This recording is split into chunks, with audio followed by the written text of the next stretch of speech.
పిత పుత్ర పవిత్ర ఆత్మనామమున ఆమేన్.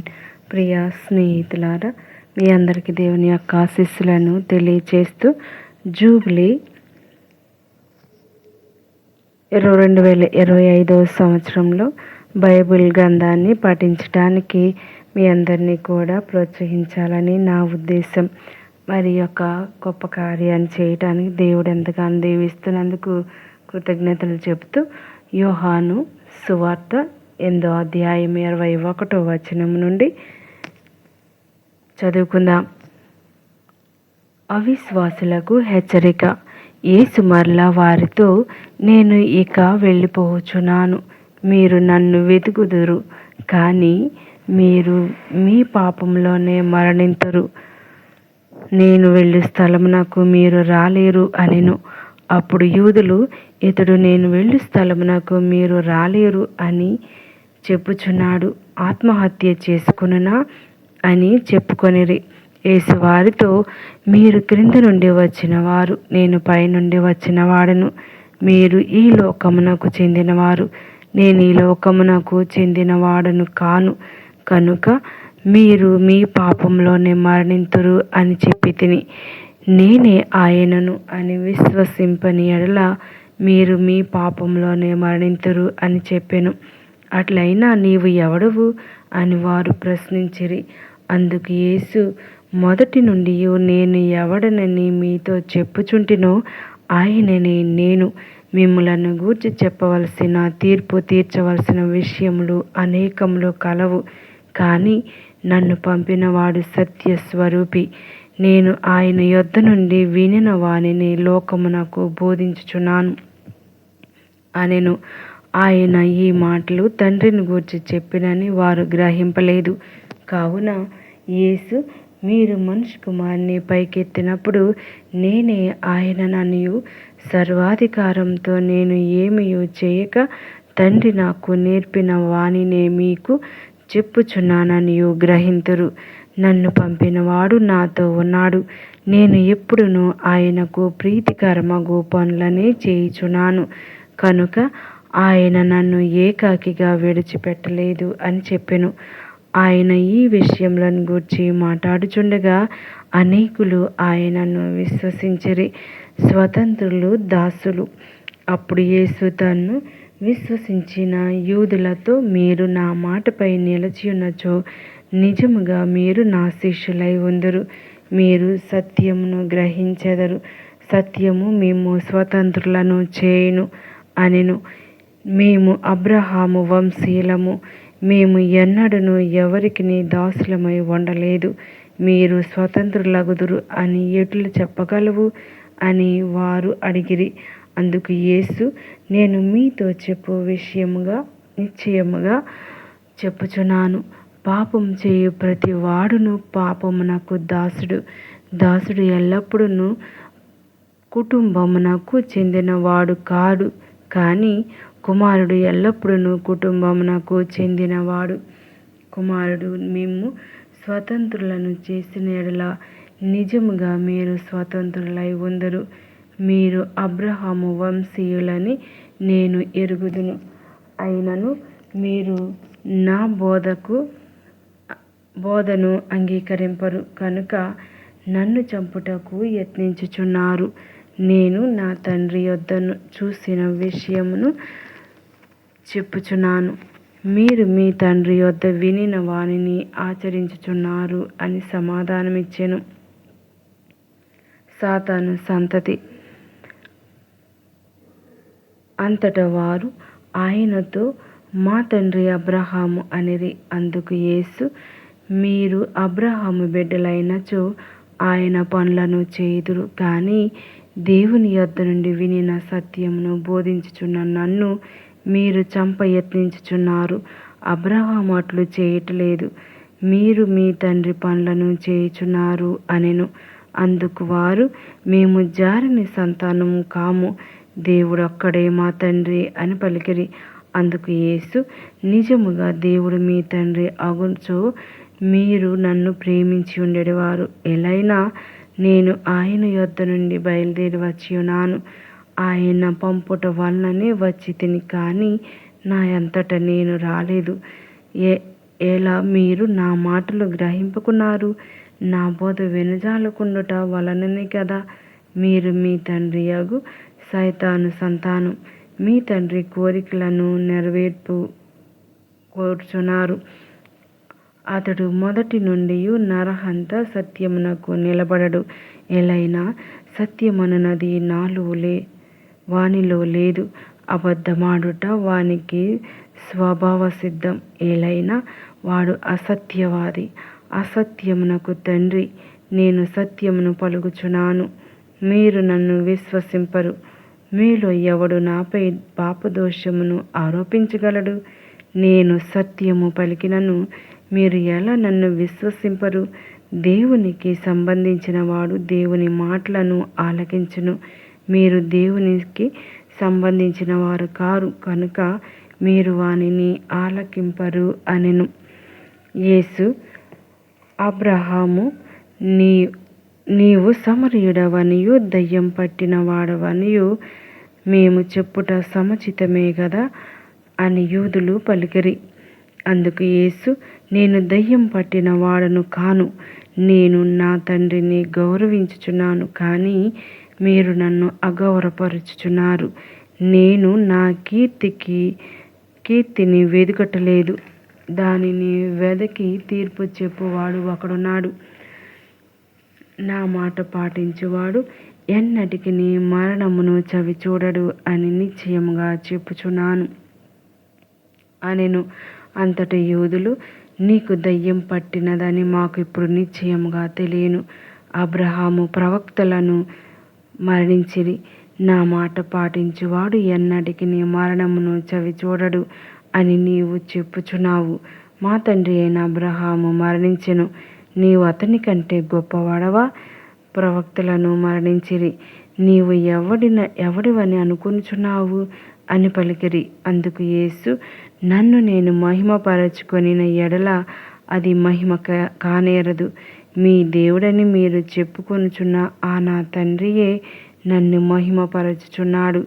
మీరు ఆయనను ఎరుగరు, కానీ నేను ఆయనను ఎరుగుదును. నేను ఆయనను ఎరుగనని చెప్పిన ఎడల మీ వలె అసత్యవాదిని అగుదును.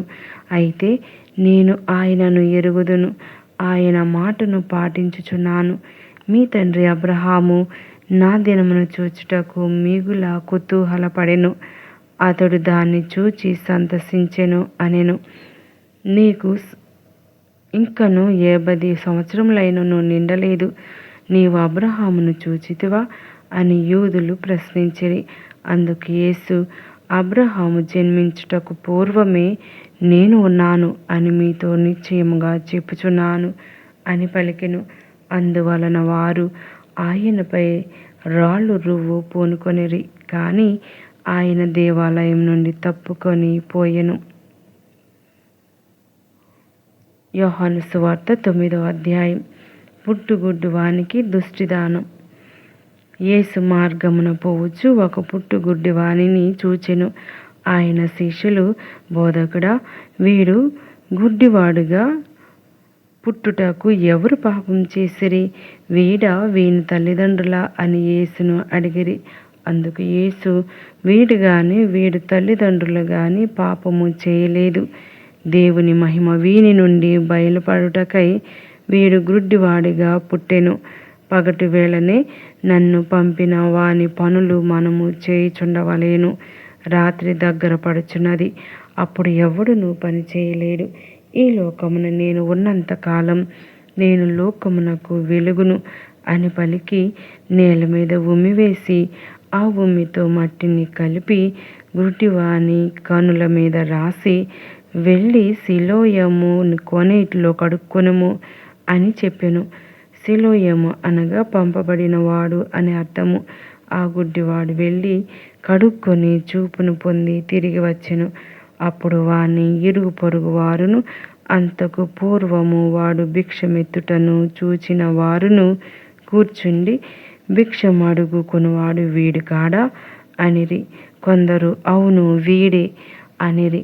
మరికొందరు వీడు వాని వలె ఉన్నాడు అనిరి. కానీ వాడు మాత్రం అతనిని నేనే అని చెప్పెను. నీకు చూపు ఎట్లు కలిగినది అని వారు అడిగిరి.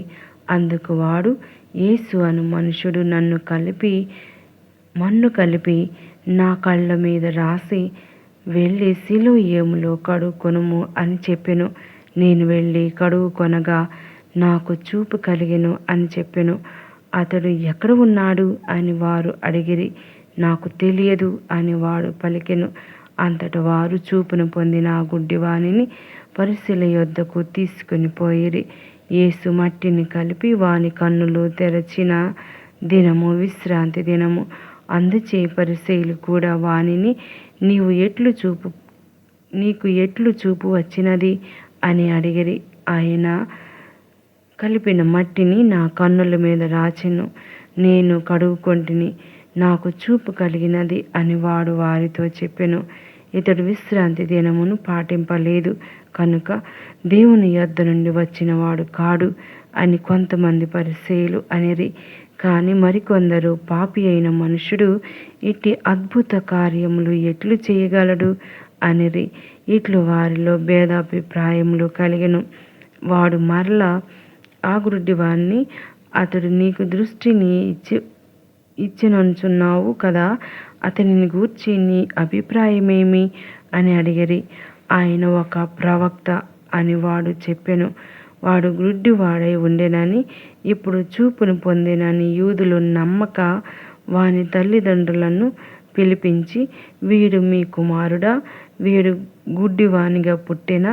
అట్లయిన వీడు ఇప్పుడు ఎట్లు చూడగలుగుచున్నాడు అని అడిగిరి. అందుకు వారి తల్లిదండ్రులు, వీడు మా కుమారుడే, వీడు పుట్టి గుడ్డివాడు, అంతవరకు మాకు తెలియను. కానీ ఇప్పుడు ఎట్లు చూడగలుగుచున్నాడు? ఎవడు వీనికి దృష్టినిచ్చెనో మాకు తెలియదు. వాడు వయసు వచ్చినవాడు, వానిని అడుగుడు, తన సంగతి తానే చెప్పుకొనగలడు అనిరి. వాని తల్లిదండ్రులు యూదులకు భయపడి అట్లు అనిరి. ఏలైనా ఆయనను క్రీస్తు అని అంగీకరించు వానిని ప్రార్థనా మందిరం నుండి వెలివేయవలెనని యూదులు నిర్ణయించుకొనిరి. అందుచేతనే వాని తల్లిదండ్రులు, వాడు వయసు వచ్చిన వాడు, వానిని అడుగుడు అని చెప్పిరి.